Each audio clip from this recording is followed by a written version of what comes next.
Download ಮಾಡ್ಕೊತೀನಿ sir. ನನ್ನ ಕಡೆ ಐತೆ ನಾನು ಆಯ್ತಲ್ಲ ಆಯ್ತು ಇದನ್ನು ಮಾಡೋದು ಸರಿ ಬಂದ ಹೌದಾನ. ಅವರ ಹತ್ರ ಐತೆ. ಇವರು ನಮ್ಮ ಅಣ್ಣಾರು, ಇವ್ರದ್ದು ಹೊಲ ಜಿ ಪಿ ಎಸ್ ಮಾಡಕ್ಕೆ ಬಂದೇವೆ ಇಲ್ಲಿ ಇಟ್ಟಿದ್ದಾರೆ ಇಲ್ಲಿ. ಈಗ ಜಿ ಪಿ ಎಸ್ ಸ್ಟಾರ್ಟ್ ಮಾಡ್ತೇವೆ.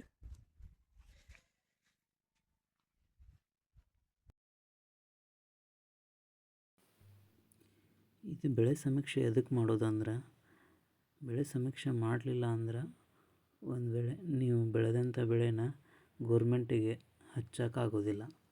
ಮತ್ತು ಬೆಳೆ ಸಮೀಕ್ಷೆ ಇಲ್ಲೇ ಒಂದು ವೇಳೆ ಹಾನಿ ಆದರೆ ಮಳೆಯಿಂದ ಮತ್ತು ಏನೋ ಅತಿವೃಷ್ಟಿಯಿಂದ ಏನರ ಹಾಳಾದ್ರೆ ಅದು ಗೋರ್ಮೆಂಟಿಗೆ ಅದು ಗೊತ್ತಾಗೋದಿಲ್ಲ. ಜಿ ಪಿ ಎಸ್ ಟ್ರ್ಯಾಕ್ ಆಗಿತ್ತಂದ್ರೆ ಅಷ್ಟೇ ಗೊತ್ತಾಗುತ್ತೆ. ಇದು ಬೆಳೆ ಜಿ ಪಿ ಎಸ್ ಮಾಡೋದು ಭಾಳ ಅವಶ್ಯಕ ಐತೆ ರೈತರಿಗಿದೆ. ಇದನ್ನು ಪ್ರತಿಯೊಬ್ಬರು ಮಾಡಿಸ್ಬೇಕು. ಇದು ಮಾಡಿಸಿದ್ರೆ ಮಾತ್ರ ಅವರ ಇನ್ಸೂರೆನ್ಸ್ ತುಂಬಕ್ಕೆ ಬರ್ತೈತಿ. ಮತ್ತು ಏನು ಗೋರ್ಮೆಂಟಿಂದ ಏನು ಬರ್ತೈತಲ್ಲ ಪರಿಹಾರ ಅದನ್ನು ತೊಗೋಬೋದು. ಪ್ರತಿಯೊಬ್ಬ ರೈತರು ಇದನ್ನು ತಪ್ಪದೇ ಮಾಡಬೇಕು. ಆಗೈತಿ ಇಲ್ಲ ಅಂತಂದು ಚೆಕ್ ಮಾಡ್ಕೋಬೇಕು. ತಮ್ಮ ಮೊಬೈಲ್ನಲ್ಲಿ ಬರ್ತಿರ್ತದೆ. ಬೆಳೆ ದರ್ಶಕ ಆ್ಯಪ್ ಇರ್ತೈತಿ. ಅದು ಹಿಂಗಾರು ಇತ್ತಂದ್ರೆ ಹಿಂಗಾರಿದು ಚೆಕ್ ಮಾಡ್ಕೋಬೇಕು, ಮುಂಗಾರಿದು ಇದ್ರೆ ಮುಂಗಾರು ಚೆಕ್ ಮಾಡ್ಕೋಬೇಕು. ಒಟ್ಟು ಇದನ್ನು ನೋಡಿ ರೈತರು ಒಂದು ಸ್ವಲ್ಪ ಇದ್ರ ಬಗ್ಗೆ ಮಾಹಿತಿ ತೊಗೊಂಡು ಆಗಿರಲಿಲ್ಲ ಜಿ ಪಿ ಎಸ್ ಅಂದ್ರೆ ನೀವು ಮಾಡ್ಕೋಬೇಕು. ಅದು ನಿಮ್ಮ ಕರ್ತವ್ಯ. ಇಲ್ಲಿ ನಮ್ಮ ಪಿ ಆರ್ ಒಂದು ಮಾತಾಡೋದು ತಿದ್ದುಪಡಿ ಆಗಿತ್ತು, ಅದು ಒಂದು ಮಾರ್ಕ್ ತಿದ್ದುಪಡಿ ಆಗಿತ್ತು ಅಂದ್ರೆ ಎಫ್ ಡಿ ಇಷ್ಟು ಕೆಲಸ ಅದ. ಅಲ್ಲ ನಿಮ್ದು 17 ನಂಬರ್ ಚೆಕ್ ಮಾಡ್ರಿ.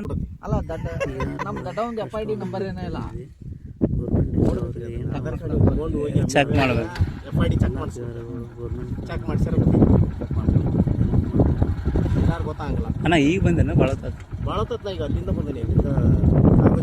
ಸ್ವಲ್ಪ ಕುಂದ್ರಿ ಹಂಗೆ ಕುಂದ್ರದು ಒಂದಿನ ರೆಸ್ಟ್ ಮಾಡತ್ತಾನ. ಅದಕ್ಕೆ ನಾ ಒಂದಿನ ಫುಲ್ ಅಡ್ಡಾಡ್ದ, ಒಂದಿನ ಹಾಸಿದ್ರು ಮಕ್ಕೊಂಡ್ಬಿಡ್ತಾನೆ ಮನ್ಯಾಗ.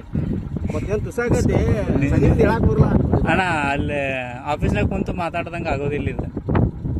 ಇಲ್ಲಿ ಟೆನ್ಷನ್ ಯಾರ್ದು ಮಿಸ್ಟೇಕ್ ಆಕತ್ತು, ಯಾರ್ದು ಏನು ಹಾಕಬೇಕು ತಲೆ ಓಡಿಸೋದ ಬರ್ರಿ. ಅಷ್ಟು ಅಲ್ಲಿ ಒಂದೊಂದು ಮಿಸ್ಟೇಕ್ ಹಾಕೋ ಒಂದು ಆಚೆ ಕಡೆ ಅದ್ರಾಗ ಕಡ್ಲಾಗೇನು ಹುಳಿ ಒಂದು ಭಾಳ ಇದೆ. ಏನು ರೆಕಾರ್ಡ್ ಮಾಡತ್ತೀನಿ.